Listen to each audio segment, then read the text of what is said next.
ఓం శ్రీ గురుభ్యో నమః. హరి ఓం. శ్రుతిస్మృతిపురాణానామాలయం కరుణాలయం నమామి భగవత్పాదశంకరం లోకశంకరం. అథ మోక్షసాధనోపదేశవిధిం వ్యాఖ్యాస్యామః.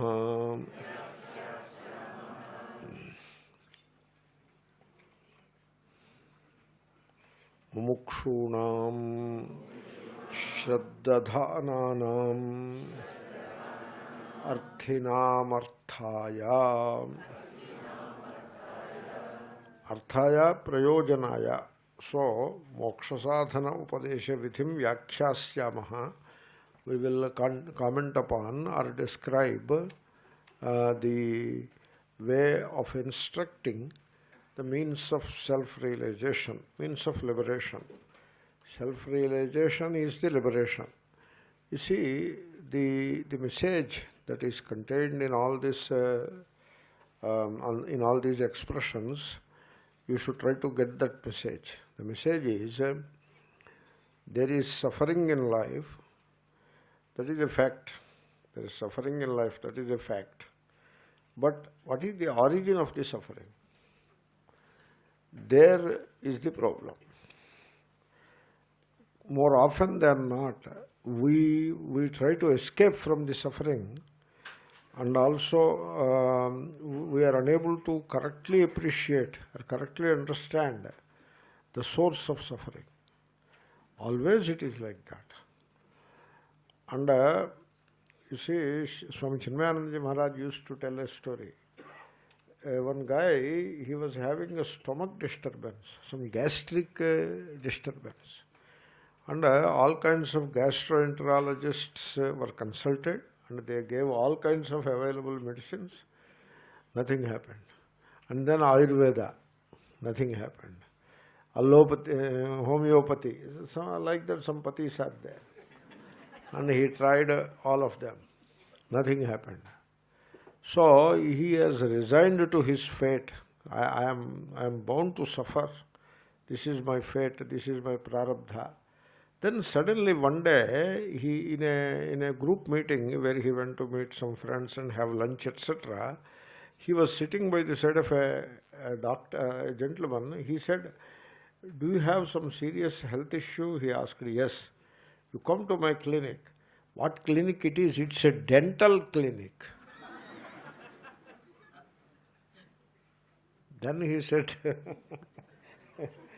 "You see, my problem is not dental. My problem is stomach." "You got it wrong. Your problem is dental. You come to me." Therefore, next day he took the advice seriously and he went to the dental clinic. There was some serious infection problem in his teeth, and so he set it right. It is like he had a poisonous pill in the mouth, and so whatever he eats becomes poisonous. That is how it is.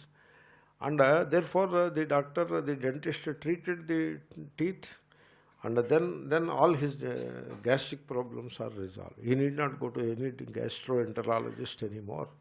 Our life is like that. This is the illustration given by Chinmayananda Maharaj. One time I heard him in Hyderabad. He gave this illustration. Very interesting illustration. So, there is suffering in life. That is a fact. And suffering is not very crude suffering like we sit and cry. Sometimes people do that also.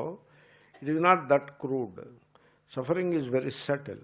At a very subtle level, we are very unsure of ourselves. We are unsure of life. And I would say we are very anxious people.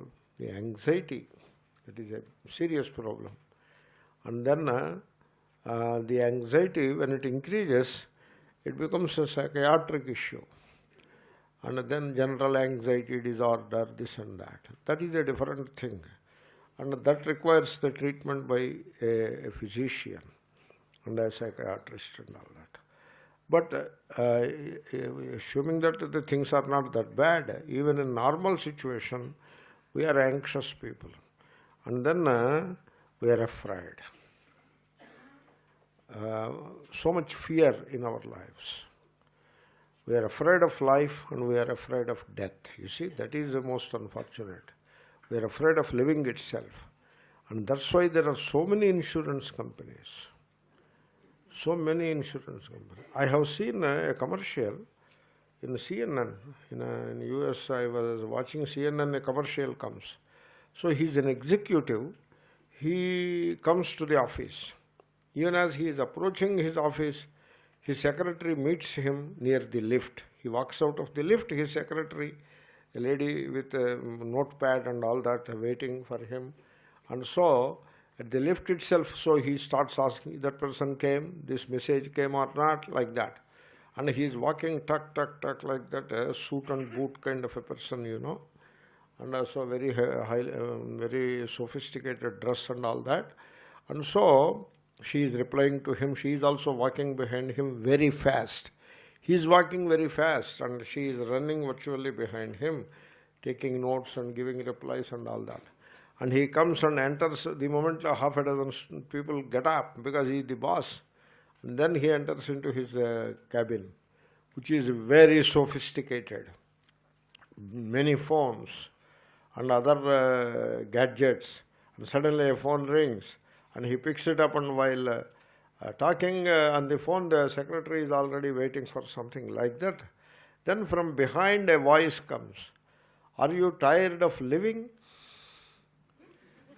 From behind. He stops the phone and says, "Yes." "Are you stressed out?" The voice from behind. He answers, "Yes." The secretary is waiting there. The commercial is like that, okay? And then, so is there no rest in your life? He says, "No, there is no rest in your life." "Are you very anxious?" "Yes, I am very anxious." Then comes, "Take MetLife insurance policy." That is the... Can you believe it? That is the commercial. MetLife is some insurers, they are. You see that? So, this is how people live. All of that statements are correct. He got it. He got to the point very correctly. Very uncanny recognition of the human problem, the predicament. Very correctly recognized. But what is the solution? MetLife insurance is the solution.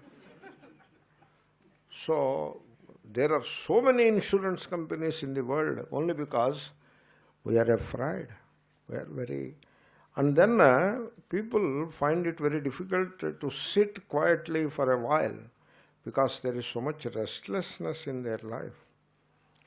And so this is our problem.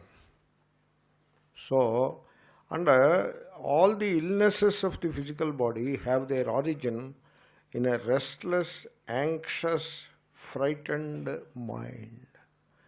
Mind is the sukshma, it is the subtle. And always the gross originates from the subtle. So all your cardiac issues, all your gastrointestinal issues, even the skin problems like psoriasis, etc., have their origin in the illness of the mind. Therefore, that's why these illnesses are called psychosomatic diseases. And so, there is a Sanskrit expression for this. We are samsara sarpadashtaha. We are bitten by the snake of samsara. The poison has come into the system. It has pervaded the system. And so we are living under the effect of that poison called samsara. This is the human predicament. And this has to be correctly recognized. You see what happens, in life, we will be accustomed to some extent, we will be accustomed to all this suffering. And we start taking it as the normal way of living. That is part and parcel of life.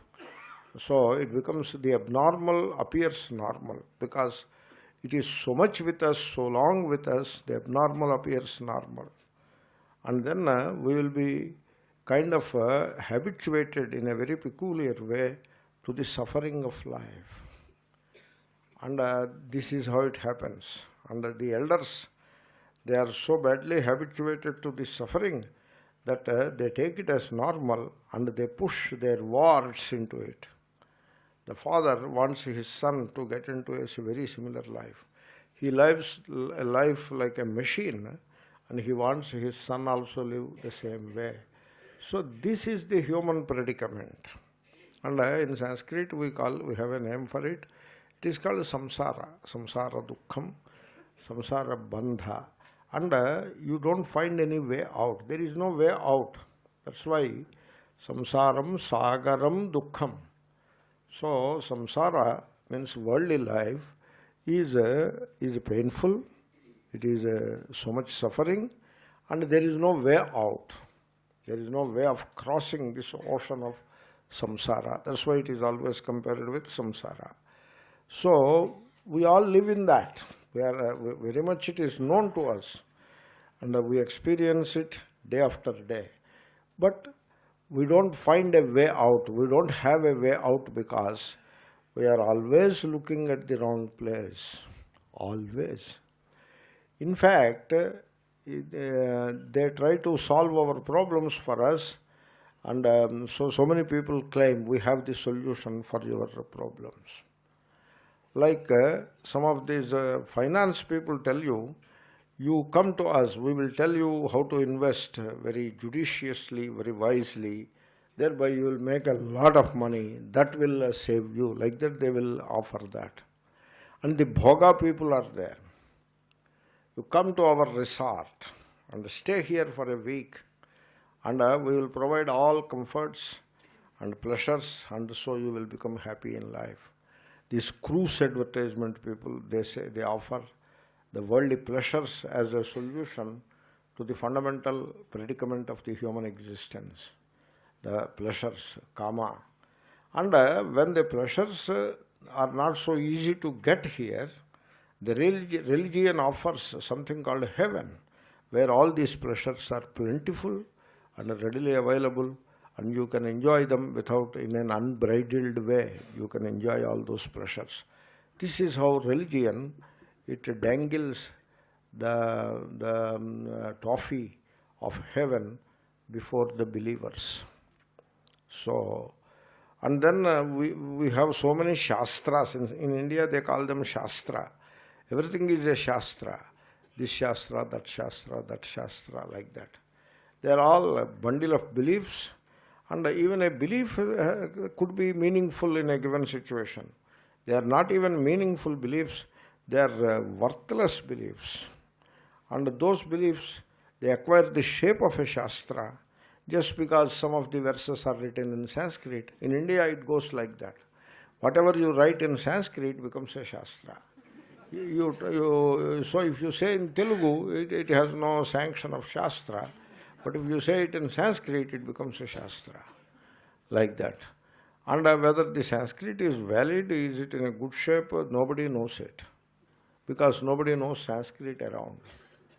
And so this is the situation, a very unfortunate situation. And in this situation, the only panacea to all problems of human existence is that you should know yourself, self-knowledge. This is what the Shastra, Vedanta Shastra offers. This is not a very attractive offer. People want quick fix solutions. They want formula. They want a formula. You see, suppose somebody is crying, he is unhappy. Now, somebody offers him a talisman. You know what is a talisman? A talisman means some kind of a tube made of copper, and he puts some paper inside and seals it, and you tie it to your hand. The talisman has some miraculous powers. It will remove your suffering. Somebody offers it. For 100 rupees, one talisman. And suppose I say, you need not give, I am standing by the talisman guy, and say, you need not give me anything, but I will give you a piece of advice. What is that suffering you are talking about? You examine it, and maybe you are imagining too much, that's why you are suffering. So don't escape from it. Don't try to even escape from it. By examining that suffering, by enduring it, and by knowing your true nature, you will be able to overcome this suffering. Not only this suffering, such a suffering will never recur again. You become the master of your own life. Come, do that, suppose I say. This guy, whom will he follow? Will he follow the talisman guy or me? He will follow the talisman guy. He thinks that I am talking something silly. So people are followers. They don't want to think. They don't want to think for themselves. They want to follow. You see, a question was asked. There are so many leaders, religious leaders we mean, so many religious leaders. How come there are so many religious leaders? You know how? Because there are so many people who want to follow.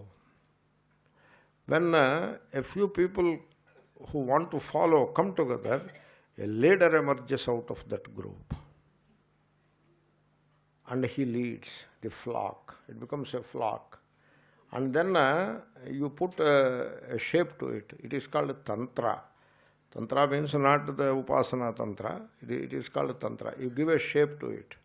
So to collect 100 followers, now give a shape to it. How to give a shape? You make a set of prayers, somewhat different from other such tantras, and make them all do those prayers. And make a temple. It will be better if the temple is not like any other temple, somewhat novel temple. And make them all followers of that temple, that prayer, that temple, that scheme. And the person who made all this is the central figure. It is around him. And these people are all the flock. And now the master sometimes could be so crude as to fix a dress code also. And they all will be dressed in a particular way. And they will be given a badge also, so that they are easily identified that they belong to this particular sect. Therefore, this is called Tantra. And a Tantra is prepared. It doesn't happen in one day. It happens in a year or in 5 years or in 10 years. A Tantra is prepared. And people are there inside that Tantra. The people who are inside the Tantra, they are the followers of that Tantra. And now, you know what is their goal? To get some more people into the flock. That becomes their goal. So some books will be written and they will be printed in large number. So sell these books and bring some more people inside the flock. That becomes their goal. They forget the original goal of emancipation of the suffering. That they forget. They fit into this Tantra.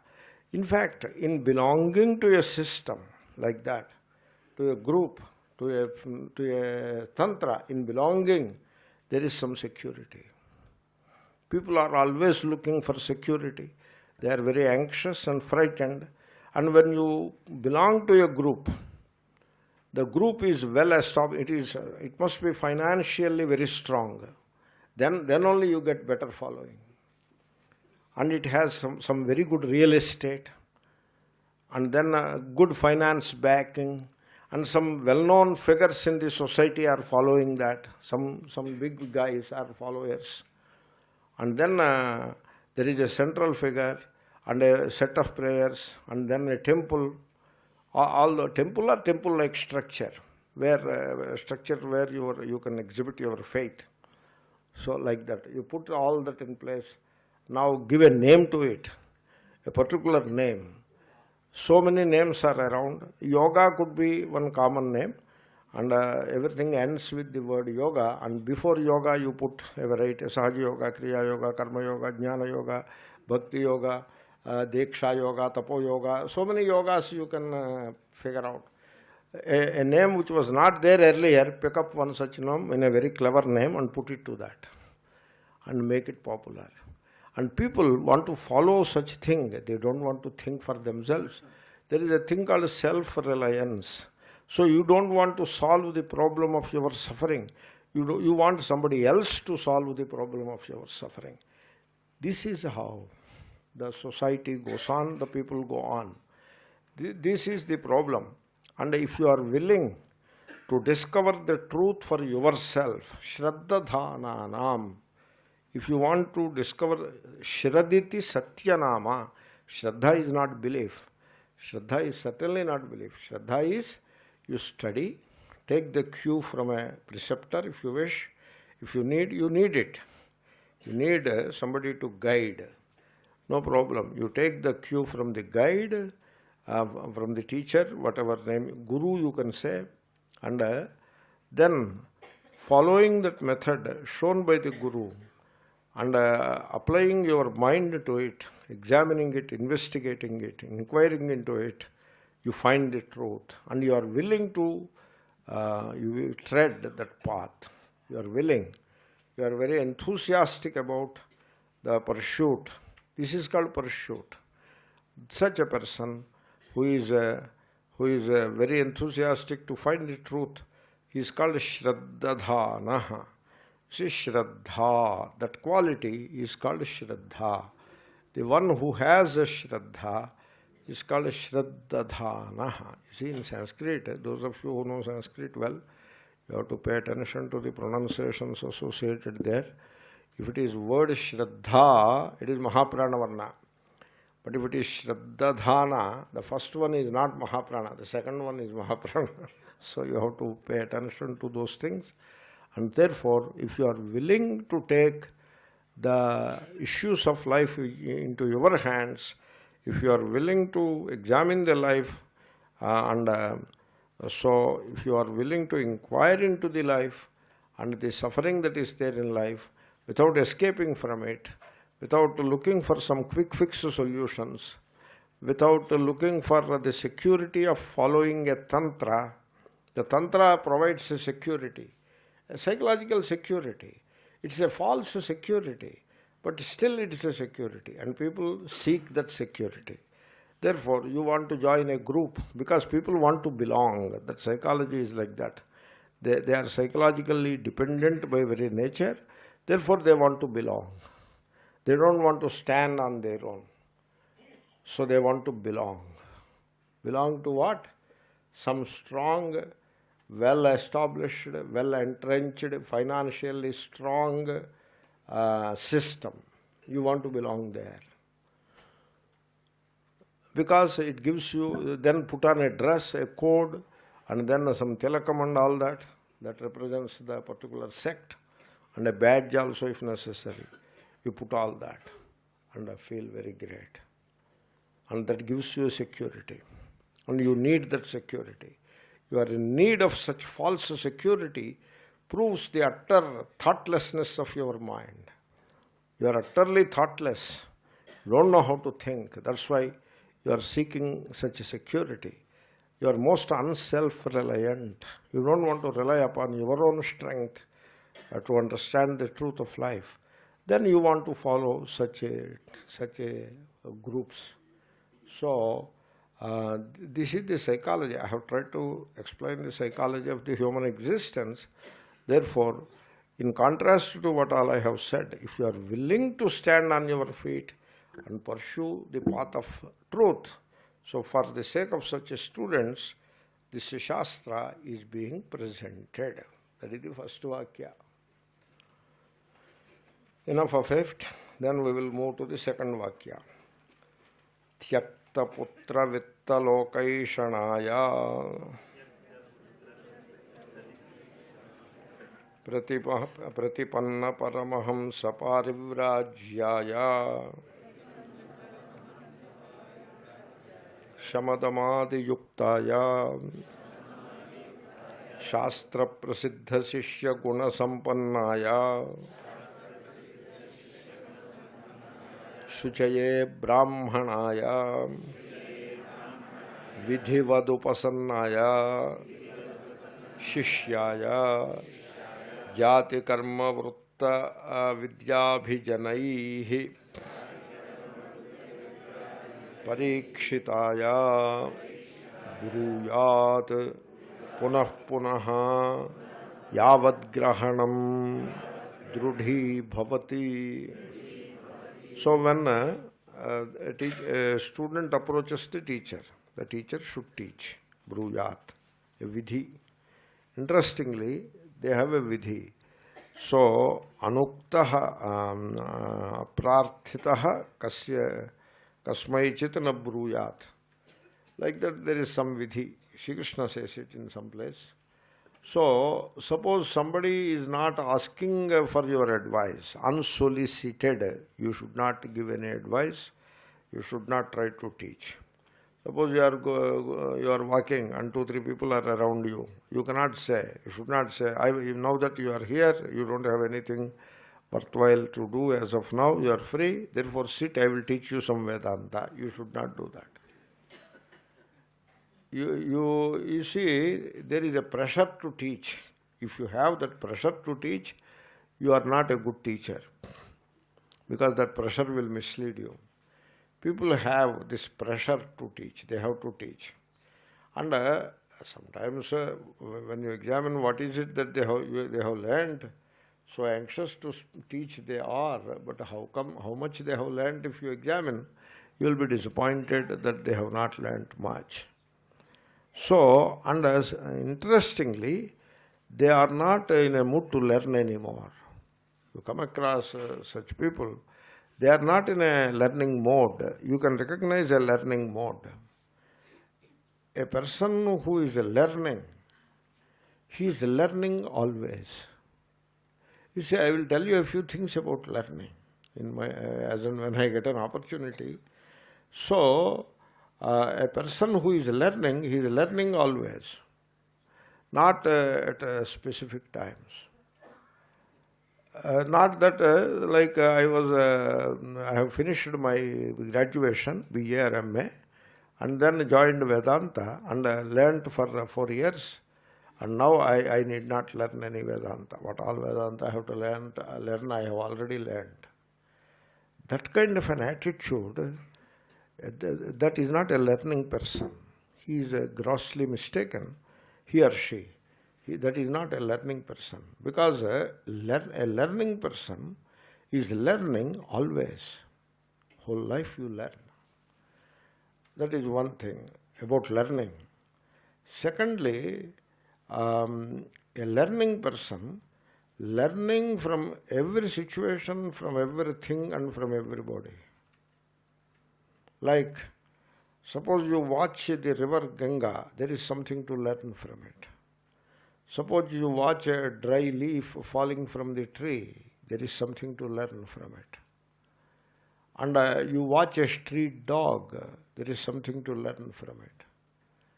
You watch the rising sun, there is something to learn from it. And you watch 2 people fighting. From a distance you watch, they are arguing, some argument going on. There is something to learn from it. And so like that, you can learn from anywhere, from anybody, from anything. That's why the people who decided that they have learned what all they have need to learn, they don't learn anything. What they have learned is not much. They have picked up a few ideas here and there and filled the intellect with those ideas, and they reel out the same ideas. This Chilaka Josyam, they say, he brings a parrot and a bunch of cards, and now he is a soothsayer. He will predict your future, and you have to give 5 rupees. And he puts some food to that parrot, and it will eat it, and then we'll go and pick up a card. Then he will read that card and explain to you. These people are like that. That was really, because how much he has learned, he has learned only how to prepare that parrot and how to guide that parrot. And once it picks up a card, you read it and explain. Only that much he has learned. And suppose you give him a card outside the bunch of his cards, he doesn't know even how to read it. Suppose you take away his parrot and put another parrot there, he is totally gone. People are like that. That is not learning. Anyway, therefore, you learn. A learning person learns all his life. That is one thing. And secondly, a learning person, learning is not easy. People don't know how to learn. They know how to pick up an idea here and there and stuff their brain with those ideas. That they know to an extent. Sometimes it is useful.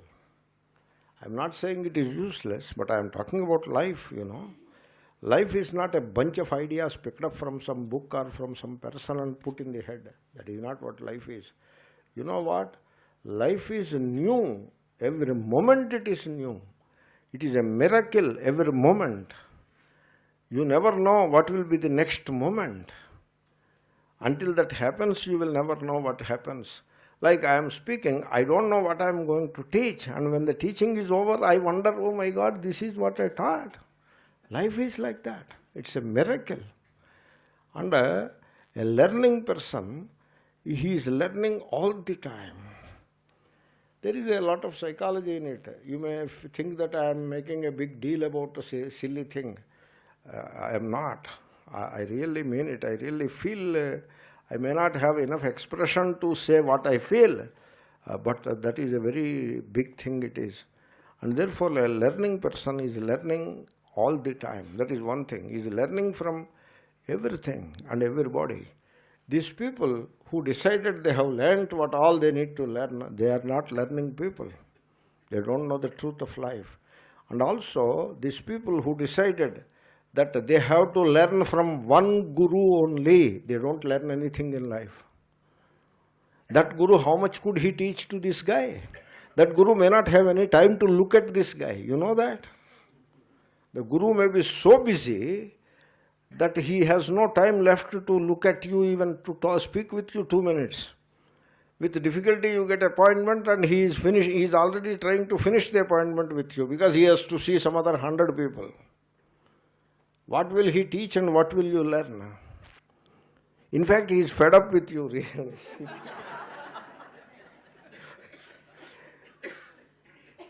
And sometimes he may not be well enough to teach you.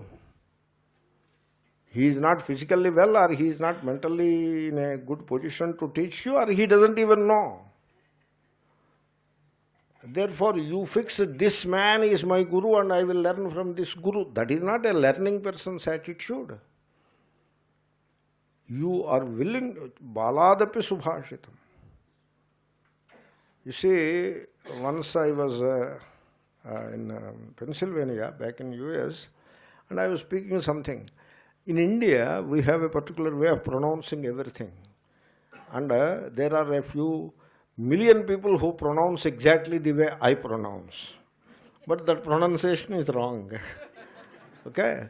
So, from the childhood I was pronouncing a word in a particular way, against. That is what I was pronouncing.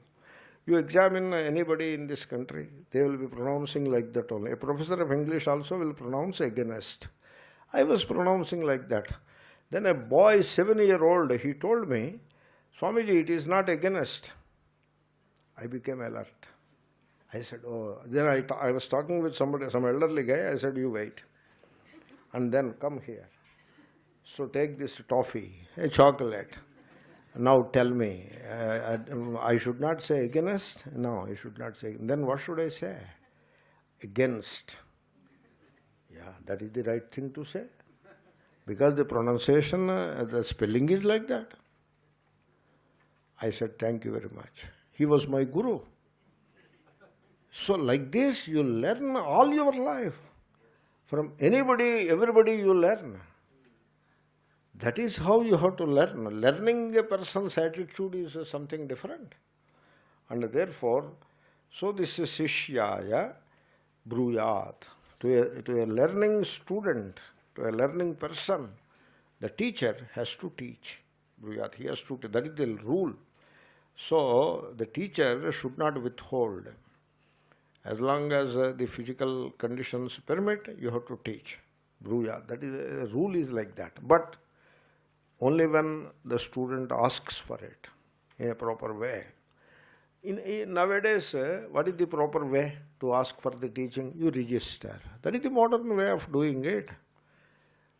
You see, all of you come with a bundle of samidhas to me, what will I do with all those samidhas? It was said like that in a given situation. Okay? You need not replicate it exactly like that.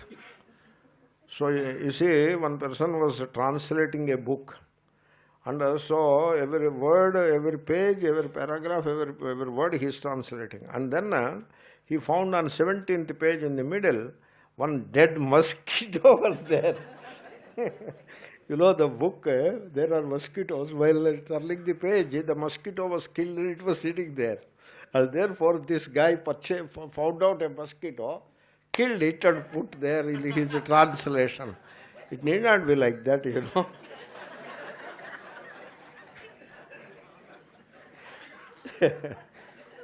Chalo. So it need not be like that. Exactly the same thing. It need not be like that. So they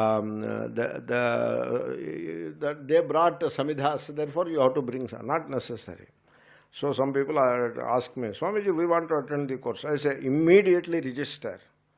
Go to the online and register. No, what should we register first? First register. And then the moment your registration is accepted, purchase a ticket. You have already done upasadanam. That is all you have to do.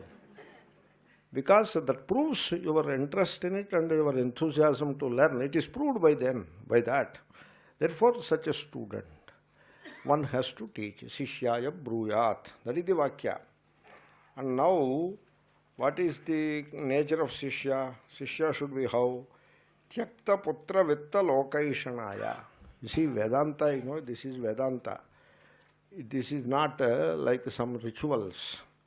Rituals, you have to help a person to perform the rituals. What ritual you have? There are so many rituals. So what ritual should you recommend to him? It depends upon what is he seeking. Suppose if he is seeking some wealth, generally they seek wealth. Shri Kamassa Tatanjapet. Like that we hear, you know, in the Vinyoga. So the Shri Suktam is there. You may want to chant it. Who has to chant it?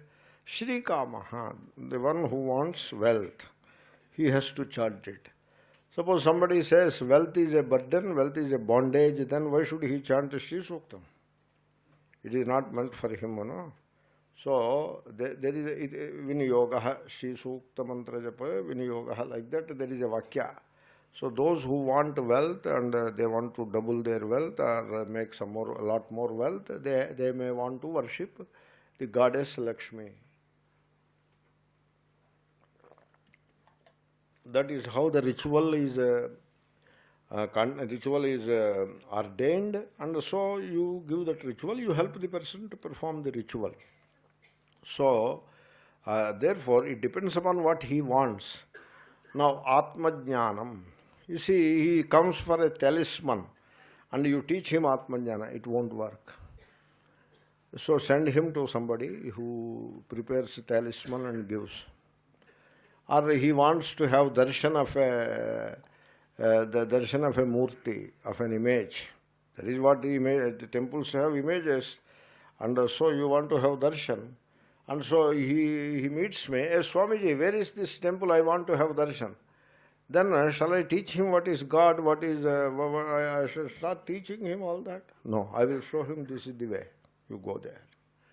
Therefore, the teaching of Vedanta is not for all. It is for those who are willing to give up certain desire structures. Ashana. Ashana is a desire structure. You see, this desiring as an attitude, it is fixed in our system. It is fixed. You see, like in a music concert, there is what is called Shruti. So there will be the singer, the vocal singer, and the accompaniments will be there, some tabla, etc., concussion instrument and violin, those things will be there. But before all these things start operating, before the gentleman starts singing and the accompaniments follow his song, his singing, before all this, there is something in the background. It is called Shruti. So that person, he will be holding a a big tabla, not tabla, a big violin kind of tambura or something. Yeah, and he will be touching the strings, pulling the strings, and it provides a background shruti, it is called. Shruti is what you listen, but then that is how it is used in the context of a music concert, background shruti. Ki, ki, ki, ki, like that it will be there, right? I may not be able to exactly represent it, but you could visualize what it is. Similarly, in our mind, there is a background shruti. The shruti is, I want, I want, I want, I want. It is always there. Now, suppose somebody has some extra sensory powers and hears that shruti. It is there inside you, and suppose I hear it. Nobody can hear it normally, but I have some special powers and I hear it. I want, hey, what do you want? That I will tell later, but presently I want, I want. I want blank. You will fill in that blank. When the context is something, I want money. If the context changes, I want food. If the context changes, I want this, I want that, like that. So there is this shruti, background shruti, or background pressure, always wanting something or the other. There is the background pressure of wanting. What is wanting? The English word is a beautiful word. Want means desire, and want means dearth. Dearth, lacking. Therefore, when you say, I want, it amounts to saying, I lack, and also, I desire. Therefore, while you desire, you lack. And when you lack, you desire. This is how the dynamics of desire operates. That is the desiring attitude it is. It's a very deeply entrenched psychological structure. I desire. And these desires are of two kinds. Sadhana eshana, sadhya eshana. This is the science of desire. It comes from Brihadaranyaka Upanishad. If you have patience, you can go to Brihadaranyaka and study the Bhashya, etc. Their Bhashyakara introduces a very interesting vision that Kamaha is same as Shokaha. Kamaha and Shokaha, they are like synonyms, Paryayapada. They are like that. Not exactly Paryayapada. Kamaha is a desire, Shokaha is affliction, but they are so closely connected to each other that you can say whatever is the affliction, that is the desire, and whatever is the desire, that is the affliction. And so the mental state or the movement of mind which is desire is same as the movement of mind which is affliction, sorrow. They are so closely connected. And therefore, you feel that you lack, you are incomplete, you are wanting. That is how you feel. That is a psychological feeling which is most uncomfortable to yourself. And then out of that sense of lacking, out of that sense of inner emptiness, that is the lack, What is the lack? Inner emptiness. Out of that deep-rooted sense of emptiness emerges a desire to gain this, to gain that, to gain this, to gain that. This is the dynamics of desire, eshana. Eshana comes from the dhatu isha ichchayam. Isha ichchayam, ana. Ana is always the lyut, yuvorna kau. The bhavartha lyut becomes ana. And then guna also happens. E becomes a, eshana. So not I, not e. Some people make mistake. It is not I. And so putraishana, it sounds as I because of vruddhi sandhi. It is eshana. And so there are two kinds of eshana. Sadhanaishana, sadhyaishana. Means you desire the means and you desire the end. So two are desire of means and one is the desire of the end. So putraishana, vittaishana are the desire of the means and lokaishana is the desire of the end. Sadhanaishana, sadhyaishana. These are the very deep-rooted structures of desires that they are there in the minds of the people. Like putraishana is there. Putrena ayam loko jayaha. That is the Vakya. From Brihadaranyaka Upanishad, all of this. So, you want offspring. Putra is offspring. Daughter and is also putra. This is ekasesha samasa. Okay? Putricha, putrascha, putrau. Putriyascha, putrascha, putraha. Ekasesha samasa.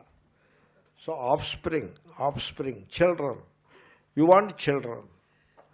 Why do you want children? What will you do with children?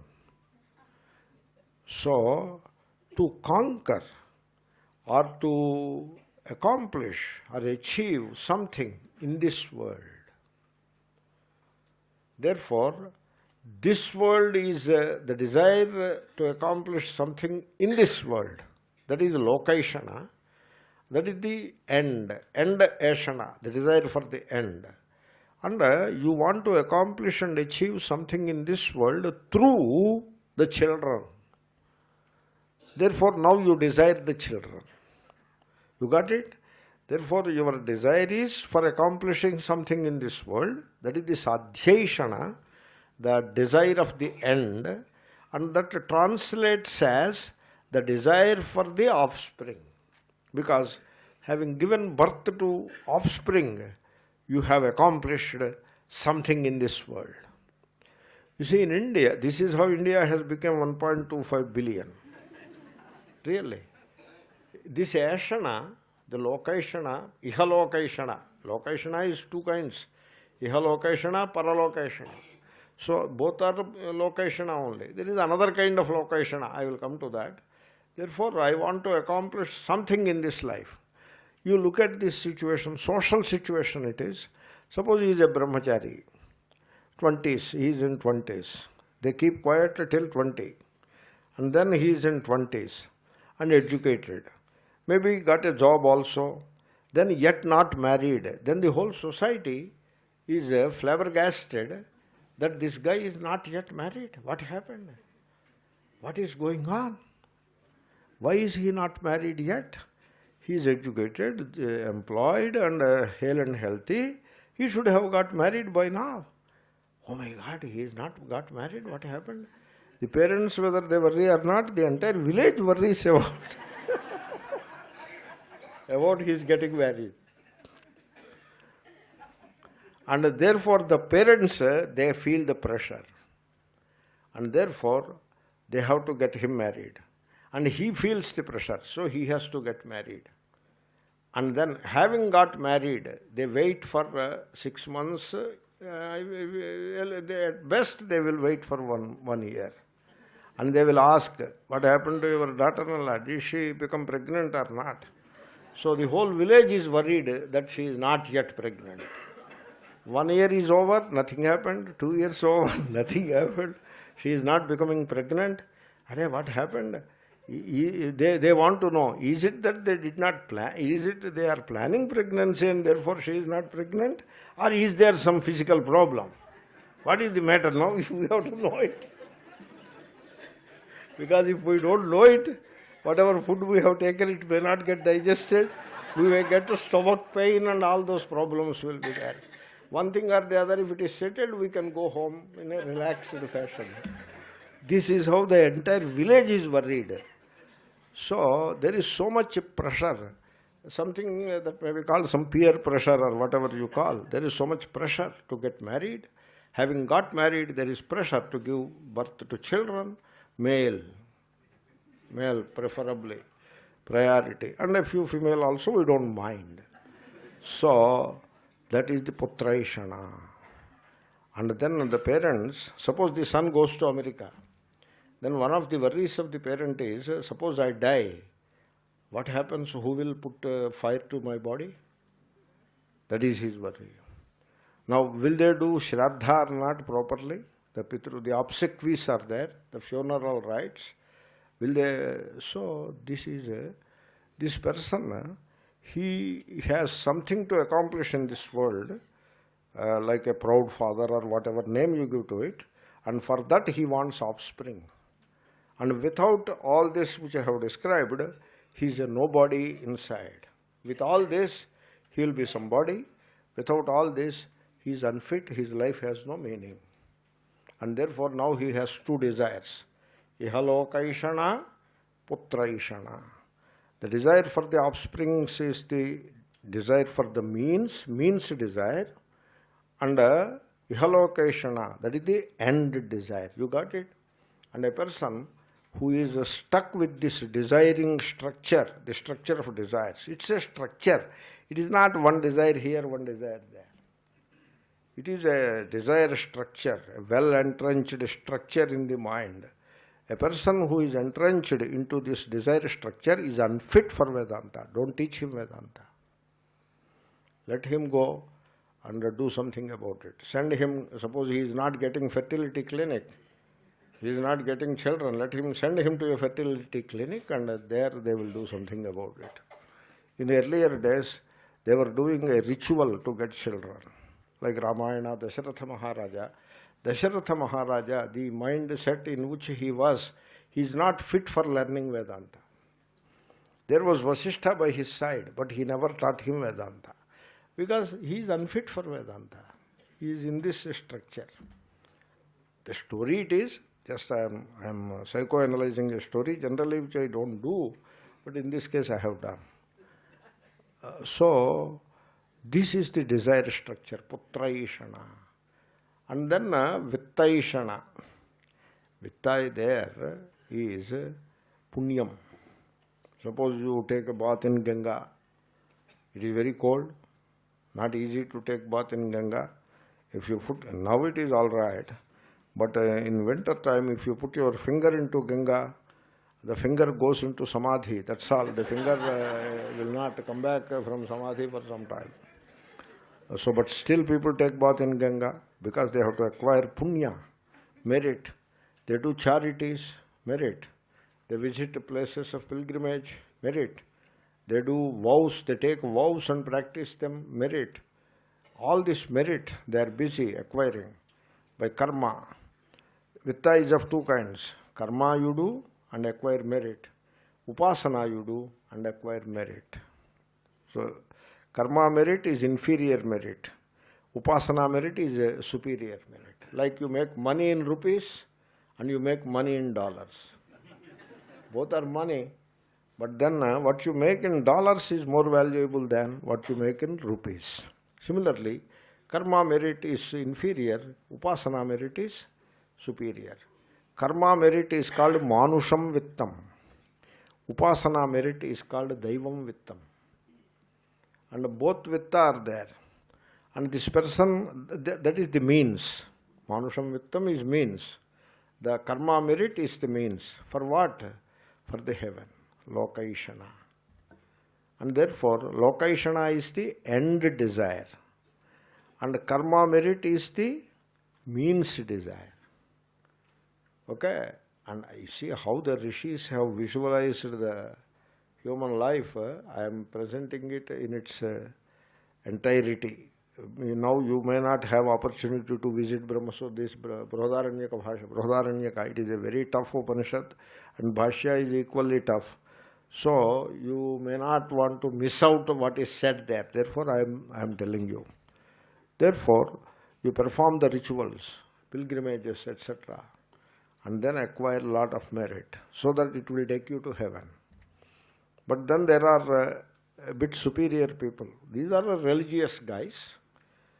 So the first case is worldly people. The Putraishana thing is worldly people. The Vittaishana people are religious people. And among the religious people, karma people and upasana people. And these karma people are inferior. They are mechanically performing the rituals, taking sacred baths and all that. Whereas upasana people, they have elaborate upasanas, mental worships. Always, In the karma, there may not be much place for the mind, but in the mental worship, there will be a lot of karma associated also. Karma continues into the mental worship. And therefore, these upasanas, quite a few of them, turn out into tantras. Because in tantra, there is so much karma around an upasana. Or even the upasana could be a simple upasana. In either case, the purpose of the upasana is to acquire very enhanced merit. Now, what will you do with so much enhanced merit? You will go to a higher heaven. Suppose you make money in rupees, you go to Dehradun for shopping. Suppose you make money in dollars, then you go to Dubai for shopping. There is a difference between Dehradun shopping and Dubai shopping. Similarly, with karma merit, you go to heaven, Pitruloka, Karmana Pitrulokaha, okay, Vidyaya Devalokaha. This is all Brihadaranyaka Upanishad. So Vidya is upasana. By that you go to higher lokas. There are higher lokas. Within heaven there are again levels. There will be levels everywhere. In this society, they are poor, dirt poor, poor, lower middle class, upper middle class, rich, super rich. Hai na? Similarly, Om Bhuh, Om Bhuvaha, Ogum Suvaha, Om Mahaha, Om Janaha, Om Tapaha, Ogum Satyam. So many levels are there. In the heaven also there are levels. And therefore, with the super merit of the upasana, you will go to higher heavens. And that is what you want. Now, what is wrong in it? Nothing wrong. It is all wonderful.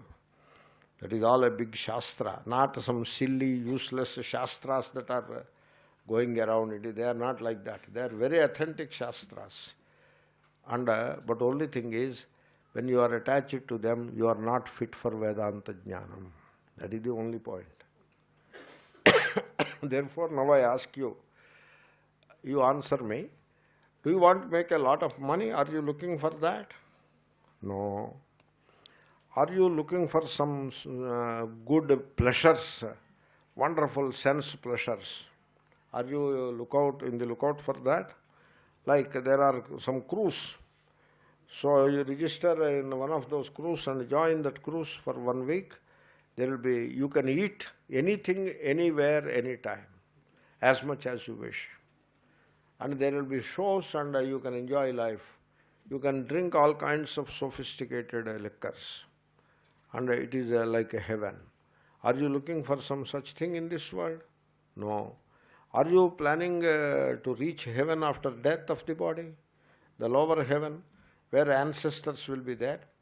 So you go there and meet the spouse who has left before this guy.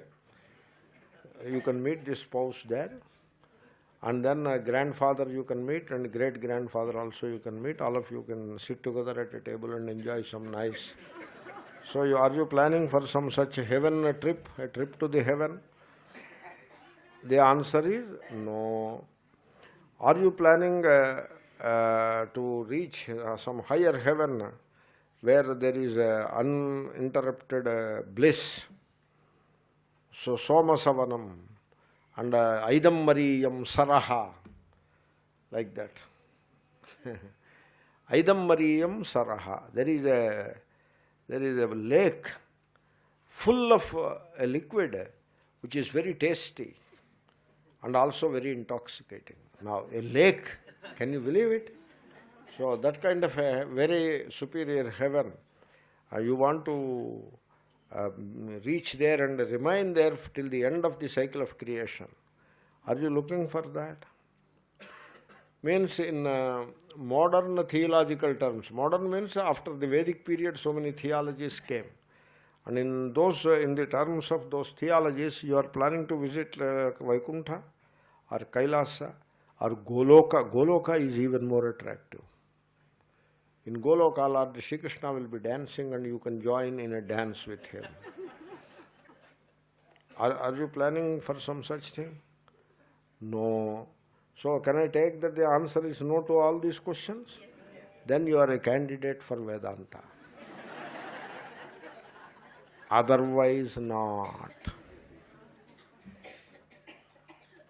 So Putraishana, Vittaishana is the Sadhanaishanas, two of them, and Lokaishana is the Sadhyaishana.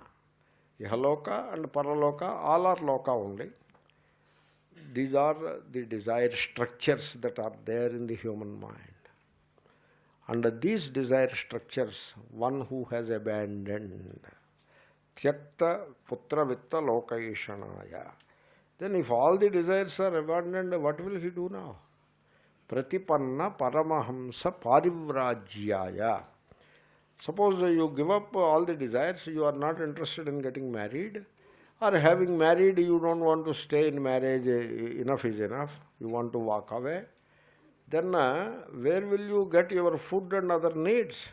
Somewhere we move from here, this place to that place to this place. From one place to the other you move. There are many such people in Hrishikesh. They don't have a fixed place to stay. They move from one place to the other.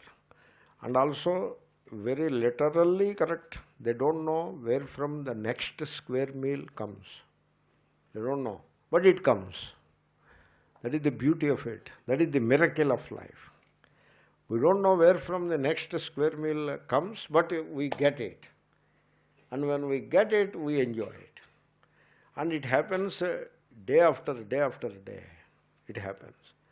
And then suddenly one may fall sick, and then see the miracle of life. You come across a doctor. That is the miracle. And then somebody will get the medicine, and you take the medicine, and it gives relief. It's a miracle of life. And therefore, such a lifestyle is called parivrajya. Such a lifestyle, where things happen in a natural or spontaneous way. There is not elaborate planning is put in place to make life comfortable, but life moves on smoothly. And then the only goal of life is Atma Jnanam, Paramahamsa. The supreme goal of life is self-knowledge. Hamsa. Hamsa is Hanti iti Hamsaha. Hanti Ajnanam iti Hamsaha. The ignorance of the self is eliminated by knowing that knowledge, self-knowledge. And therefore, a person who is devoted to the supreme knowledge of the self, and who is not concerned and worried about the mundane things, parivrajyaya.